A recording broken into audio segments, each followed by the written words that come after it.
I had just finished the longest day at work, one of those days where every little thing seems to go sideways, and you feel like you're barely holding on by your fingernails. It was late, and the office had emptied out, leaving only the quiet hum of fluorescent lights and the occasional click of someone else's heels in the distance.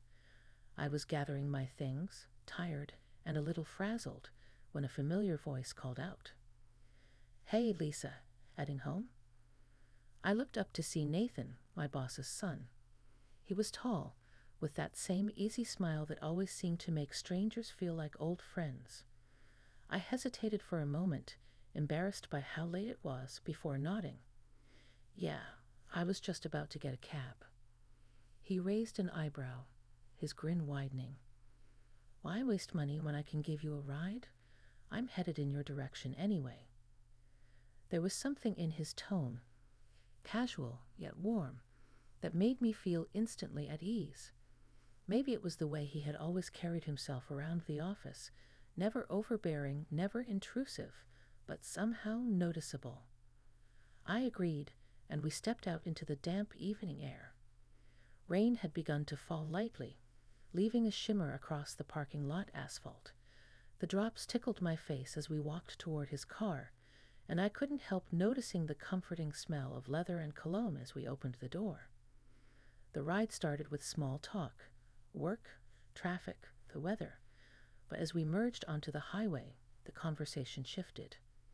There was a softness in his voice, a genuine curiosity about my life beyond the office walls. He asked about my family, my hobbies, even how I was coping with everything lately. I found myself talking in a way I hadn't in months, laughing quietly at stories that felt too personal for casual conversation. At some point, I realized he wasn't just listening. He was paying attention, really listening, the way you only notice when someone's eyes meet yours in a way that makes you feel seen. It was subtle, but it left a warmth in my chest I wasn't expecting. I caught myself glancing out the window, feeling the rain blur the city lights into a watercolor of oranges and blues, and thinking how strange it was that such a simple gesture, a ride home, could feel almost intimate. By the time we neared my neighborhood, the air in the car had changed. It wasn't just friendly anymore. There was an unspoken recognition that we were both acknowledging something new, something delicate. I didn't know what would happen next, but in that moment, I realized I was ready to find out. We pulled up to my street, the rain slowing to a soft drizzle. I turned to thank him, and our hands brushed for a fleeting second, a spark, warm and electric, that made me catch my breath. He smiled knowingly, a quiet understanding passing between us. It was brief, almost teasing, but I felt it linger far longer than it should have. As I stepped out of the car and watched him drive away, a strange mix of exhilaration and curiosity bubbled inside me. What had just happened? Was it nothing? Or could it be something more? I didn't know, but I couldn't stop thinking about that ride, about him, about how unexpectedly alive I felt in those few stolen minutes. And that's when I realized, sometimes, the most ordinary moments hold the most extraordinary surprises. The next morning, I couldn't shake the memory of that ride. Even making my morning coffee felt different, like the air around me was charged, as if the world had shifted in some imperceptible way overnight. I kept replaying Nathan's smile, the way he had listened, the brief brush of his hand. It was both thrilling and oddly comforting. At work, everything seemed the same at first. The office buzzed with the usual chaos, phones ringing, keyboards clattering, people rushing past, but I noticed myself observing Nathan differently. He walked in with the same easy charm, but now I caught the small things, the way his eyes crinkled when he laughed, the subtle tilt of his head when he was genuinely curious about something. I had always respected him, even admired him a little, but yesterday had shifted something deeper. During lunch, I found myself at the little cafe across the street, waiting for him to arrive. I wasn't sure why I expected him, but part of me hoped he might show up, that the ride home hadn't been just a fleeting moment. When he did, He slid into the seat across from me, casual but somehow purposeful, like he too had been thinking about yesterday. "You looked a little distracted this morning," he said with a soft smile. "I might have been," I admitted, stirring my tea a little too slowly. "Yes, I've got a lot on my mind." He nodded, and there was a quiet understanding between us that needed no further explanation. Conversation flowed easily after that, more personal than usual, but still gentle, respectful. He didn't push or pry. He just shared pieces of himself in a way that made me feel safe to share parts of me, too. By the time lunch was over, I realized I was laughing more freely than I had in months. That evening, I found myself walking to my car with a strange sense of anticipation. I didn't know why. I wasn't even sure if I wanted to see him outside of work, but there was a pull I couldn't ignore. And as if the universe had read my mind, his car pulled up beside mine just as I reached the curb. "Heading home?" he asked, like it was the most natural thing in the world. I hesitated, caught between wanting to be alone and wanting to see where this connection could lead. "Yeah, I suppose so," I said finally, climbing in. The rain had returned, tapping softly against the windshield. The city lights stretched into long golden trails as we drove. Neither of us spoke much at first, but the silence was different this time. It wasn't empty. It was comfortable, like a shared secret. I glanced at him, noticing the gentle focus in his eyes, the way his hands rested lightly on the wheel. There was an ease in his presence, a quiet respect that made my chest tighten in a way I hadn't expected. We reached a quiet part of the road, lined with trees whose leaves shimmered with raindrops. Without thinking, I asked, "Do you ever feel like something unexpected can change everything?" He looked over at me, thoughtful. "All the time," he said. "Sometimes it's a small thing. Sometimes it's a person." The words hung between us, soft and heavy with meaning. I realized that this wasn't just a fleeting attraction or a playful curiosity. It was something more profound, something that made me aware of my own heart in ways I hadn't been for years. By the time we pulled up outside my house, I felt a quiet reluctance to end the ride. We lingered in the car for a few moments, both of us knowing that something had shifted between us. And then, as I stepped out, I felt a subtle, almost electric connection that neither of us tried to define yet. That night, I lay in bed thinking about him, the ride, the rain, the way a simple gesture had unfolded into something unexpected and deeply emotional.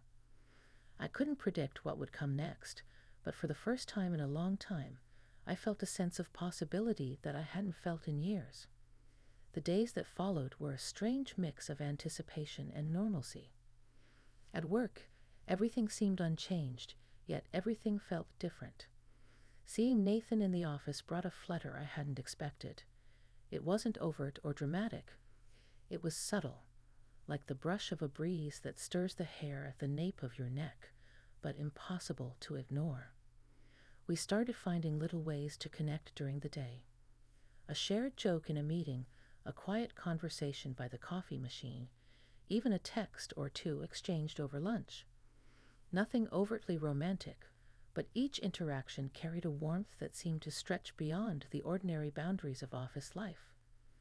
I began to notice how he really listened, not just the polite nodding kind of listening, but the kind that made you feel like your words mattered. One Friday evening, the sky had turned a deep shade of indigo, and a gentle drizzle was falling as I packed up to leave.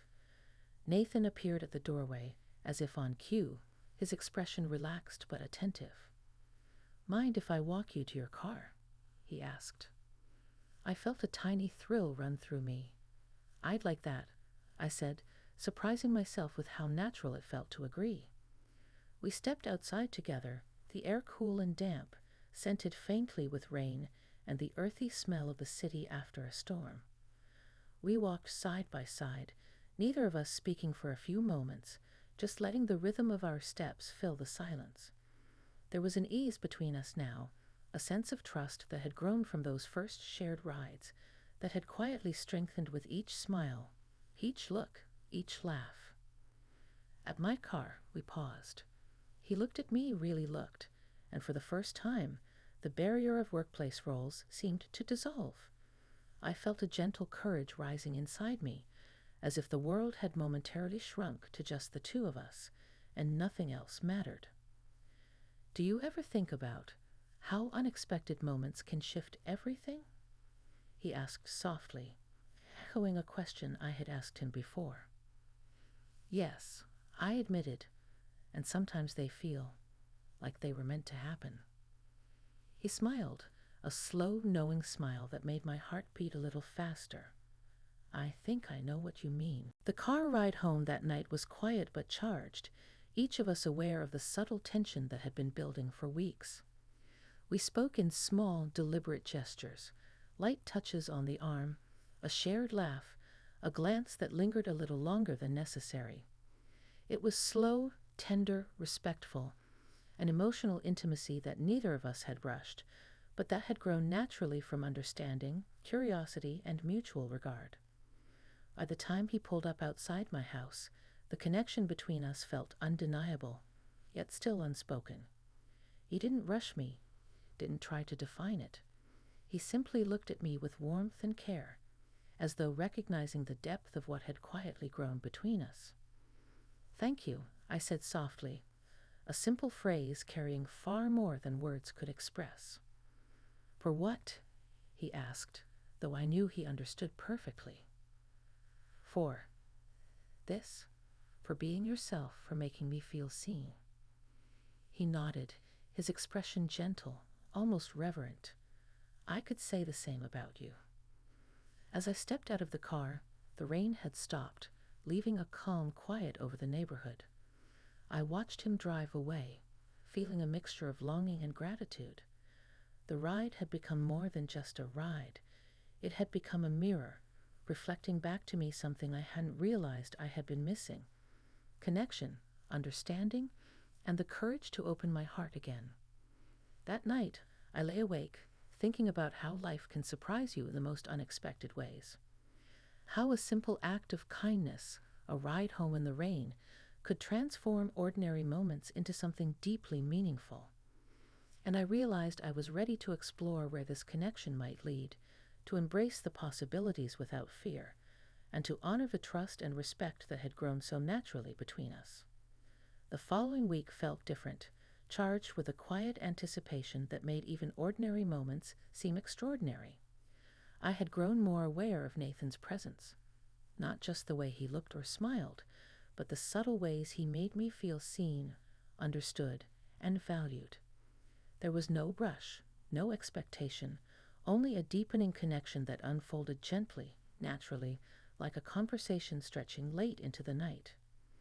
One evening, after another long day, he appeared outside my office as I was locking up.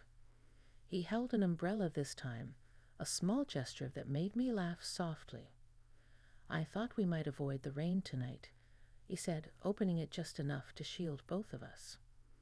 The walk to his car was filled with the quiet hum of the city at dusk, streetlights glowing like amber jewels, the faint scent of wet pavement and flowers from a nearby garden.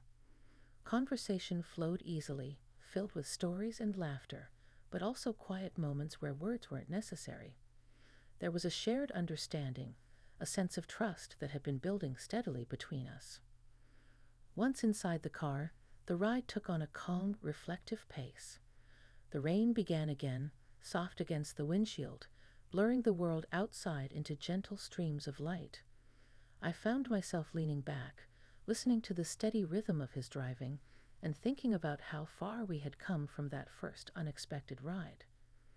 "I've been thinking," he said after a while, breaking the comfortable silence, "about how quickly things can change, how sometimes a small moment can mean more than we ever expect." I nodded, feeling my chest tighten. "I know exactly what you mean. It's hard to put into words, but it feels right."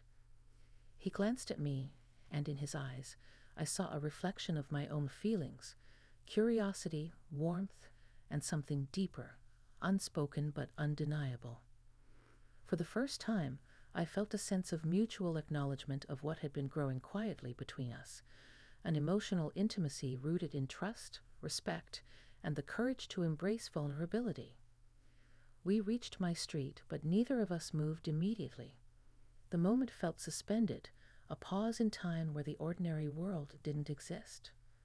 "I'm glad we've shared this," he said softly. "These moments, they mean a lot to me."